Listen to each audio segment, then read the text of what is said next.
My older sister, 28, and I, 24, were once incredibly close. We maintained this bond until a few months ago when my sister, who had recently become engaged to her boyfriend Tyler, 30, suddenly cut off all contact with me. It was a puzzling situation, given our close relationship. I had eagerly accepted her invitation to be her maid of honor, actively participating in the wedding preparations.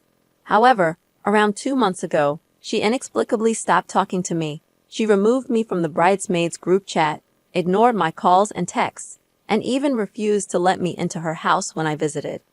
The lack of communication and her unexplained behavior left me hurt and confused. My parents were as clueless as I was about this sudden change in her behavior. Despite the silence, I tried to carry on with my life, but her actions continued to weigh on my mind. The final blow came when the wedding invitations arrived, and I did not receive one. It shattered me emotionally, as my sister and I had been inseparable growing up. Still, I respected her wishes and didn't confront her about it. Yesterday, my sister got married, and my emotional state was at its lowest. I spent the day in bed, drowning my feelings in food, feeling awful for not being there as her maid of honor, as we had planned.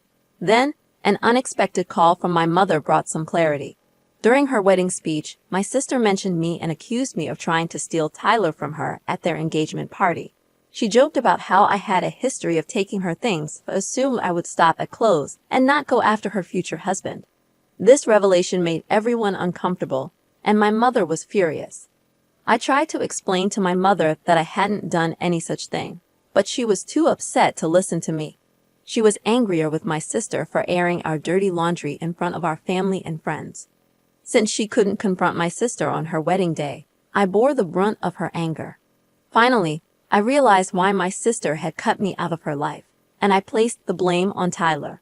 A few days before the silent treatment began, I had attended my sister's engagement party, wearing a lavender dress she had bought for me. I had enjoyed some drinks, including champagne, and found myself feeling quite drunk. I refrained from questioning Tyler's intentions when he asked me to accompany him to the kitchen for more snacks. Although I found it odd that he chose me over my sister, I brushed it off as a minor detail. In the kitchen, he complimented my appearance in my dress, and I thanked him. That's when he started suggesting that I didn't need to dress up to catch his attention, implying that I could attract him effortlessly. In my drunken state, I attempted to diffuse the situation with a sarcastic remark, stating that it was my intention all along. I meant it as a joke, but Tyler seemed to take it seriously, staring at me intensely.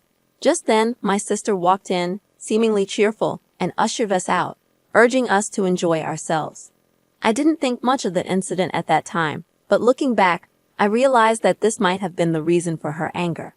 I regret not addressing it then and there, but I never thought my sister would believe I was flirting with her fiancé. I would never do something like that to her or anyone else. I blame the alcohol for my lapse in judgment. I wish my sister had confronted me about it instead of cutting me out of her life without an explanation. If she had given me a chance to explain, this whole situation could have been avoided. I hold Tyler responsible for the mess, as he was the one flirting with me at his own engagement party. If anyone should have been cut out of her life, it should have been him, not me.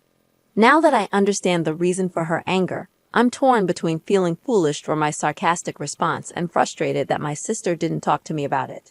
I'm uncertain how to proceed, especially since I now know the truth about what happened that night. Eventually, after my mother's persistent efforts, my sister agreed to meet me for lunch, and I invited her to my house, hoping to finally resolve this misunderstanding.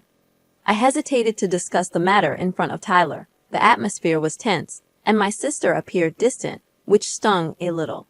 Yet, I understood her aloofness now. Despite my understanding, I was put off by the fact that she hadn't bothered to talk to me earlier about what she'd heard. As soon as we were seated, I didn't waste a moment and swiftly apologized for my sarcastic comment at the party. I clarified that I was incredibly drunk and had intended it as a joke. I emphasized that I would never do anything so disrespectful to her, and I had zero interest in Tyler.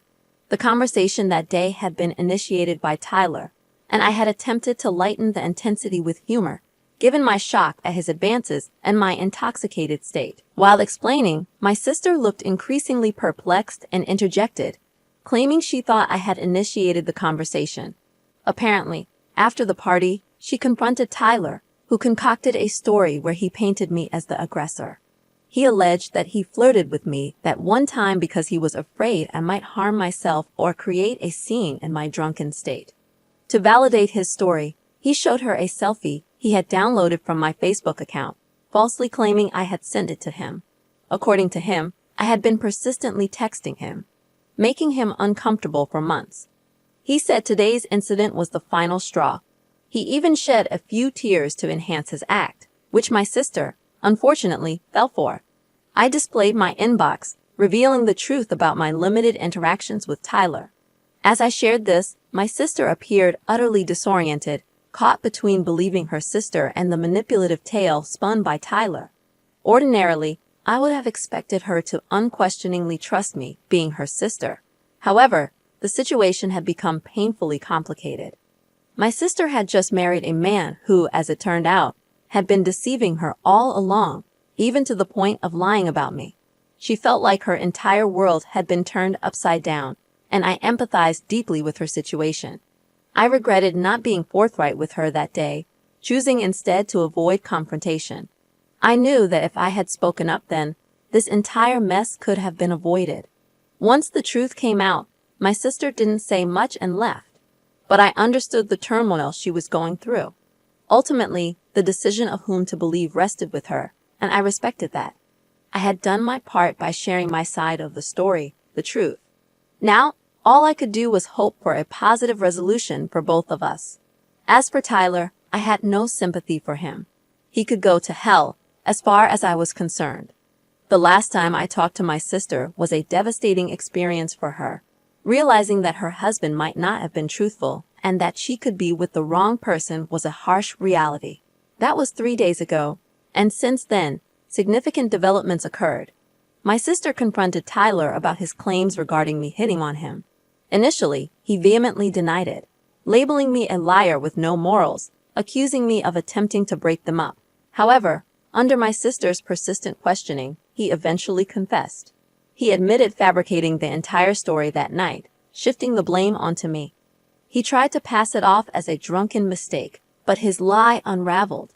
Tyler had intentionally flirted with me, sober and fully aware, initiating the inappropriate conversation that my sister had overheard. To cover his despicable attempt at cheating, he devised an elaborate lie, causing my sister to cut ties with me for weeks over something that wasn't my fault. My sister couldn't forgive Tyler for his deceit. Not only had he attempted to flirt with me at their engagement celebration, but he also lied about it, deeply hurting her trust. They had a heated argument, during which Tyler attempted to gaslight her, shifting the blame back onto her for pressuring him. His attempt to minimize his actions only worsened the situation. This altercation shattered any chance he had at redemption. Frustrated and hurt, my sister left their home and came to me for support yesterday. Instead, she was visibly upset and hardly discussed her feelings, which was concerning since my sister had a tendency to bottle up her emotions until they reached a breaking point, leading to inevitable mental breakdowns. I've already started searching for family attorneys who can assist with an annulment or divorce, whatever the next step may be. I'm certain she won't return to him, given that she hasn't responded to his calls or texts and has instructed me to block him from her phone and delete their pictures together. She simply can't bring herself to do it. It's truly heartbreaking. What it is. Personally, I'm relieved that she's ending the relationship, even though it's been less than a week since they got married. I don't believe Tyler deserves someone as wonderful as my sister. One morning, she saw me quietly crying at breakfast and inquired about the reason for my distress. I hesitated to explain it to her, as I felt responsible for her marriage falling apart in less than a week. If only I hadn't acted foolishly on the night of her engagement party. Instead of responding sarcastically to brush it off, maybe I should have told her what happened that night. Perhaps she would have realized right then and there that he was unfaithful and wouldn't remain loyal to her. That could have saved both of us a lot of heartache and misery. I felt an overwhelming sense of guilt about what had transpired. Fortunately, My sister was understanding and tried to console me. Even in the midst of her own significant ordeal, she reassured me that she didn't blame me. She recognized that I was intoxicated that night and not thinking clearly. She trusted me implicitly and believed that if it had occurred while I was sober, I would have immediately approached her and revealed the truth. The reality was that it never even crossed my mind later on that she might have overheard the conversation, which is why I didn't inform her about it afterward, even when I had sobered up. I was too apprehensive about appearing like a homewrecker, despite not being one. I confessed this to her, and she reassured me that she didn't think any less of me for hesitating to share what had happened, even after I had sobered up. It was a confusing and unprecedented situation for both of us, and she couldn't guarantee that she would have reacted kindly or believed my account of Tyler's advances had I told her. We both made mistakes, but what mattered was recognizing them and striving to improve. Instead of dwelling on the situation, my sister chose to forgive me and encouraged me to do the same. I consider myself incredibly fortunate that she decided to be kind and understanding.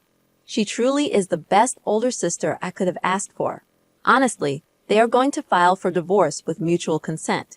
It has been a week since my sister moved out, and Tyler made desperate attempts to paint me as the villain, but his efforts were in vain. 3 days ago, he visited us, falling to my sister's feet, pleading for her forgiveness. He made numerous promises, vowing never to repeat his actions, professing his love for her. Despite his emotional appeals, my sister remained resolute, firmly rejecting any possibility of reconciliation. I was present during the entire conversation, and when Tyler realized that my sister wasn't going to blindly believe him, he resorted to blaming me for everything that had transpired. Tyler had the audacity to fabricate lies about me right in front of me. This led to a heated argument between us. He accused me of flirting with him and dropping hints, alleging that I wore that dress just for him and had followed him to the kitchen intentionally. According to him, my laughter at his jokes and supposed stolen glances were signals I had sent his way. It was almost pathetic how he was trying to portray me as the homewrecker. The truth was, I was laughing because I was tipsy, and my laughter wasn't reserved for him alone. His claims about stolen glances were entirely imaginary. I had chosen not to wear my glasses that day and was squinting because I could barely see in the dim lighting. None of his accusations held any truth, and I firmly confronted him, putting him in his place. The argument escalated to the point where my sister had to step in to prevent any physical confrontation. Tyler was in my face, refusing to back down, attempting to intimidate me. However, his efforts were futile. Despite my smaller size, I was trained in jiu-jitsu, and I was prepared to defend myself and my sister if he laid a finger on us. I was on the verge of confronting him physically, ready to teach him a lesson he'd never forget. He was fortunate my sister decided to intervene before things escalated further. Despite his failed attempt to blame me, he resorted to profuse apologies and tears. I feared my sister might fall for his act since he appeared genuinely remorseful, but she instructed me to leave the room while she spoke to him privately. Reluctantly, I stepped out, trusting my sister's judgment, even though I was unwilling to leave her alone with that jerk. After what felt like an eternity, I heard the door close, signaling his departure. My sister appeared visibly dejected, and I patiently waited for her to share their conversation. I didn't want to push her boundaries, so I occupied myself by preparing dinner while she rested in bed. After our meal, she finally opened up to me. She told Tyler that she appreciated the time they spent together, but his betrayal had shattered her trust completely. She calmly explained to him that his willingness to cheat indicated he didn't truly love or want her. Despite the potential embarrassment of divorcing so soon after their marriage, she firmly believed it was the right decision. She didn't want to invest her time in someone who didn't value her for who she was. She pointed out that Tyler's desperation to salvage their relationship stemmed from societal perceptions, not genuine feelings. She knew he cared little about her emotions, and although it was heartbreaking, she couldn't change that fact. With surprising emotion, they bid each other goodbye, tears staining their farewell, leaving me profoundly saddened for her. However, I was relieved that she wouldn't be trapped in an unhappy, loveless marriage. I marveled at how gracefully she handled the situation. That's where the story ends for today. Thank you for listening. If you have your own story, feel free to send us an email. The email address is in the description. Don't forget to like this video and subscribe to our channel for more stories like this one. Thank you for watching, and we'll see you in the next one.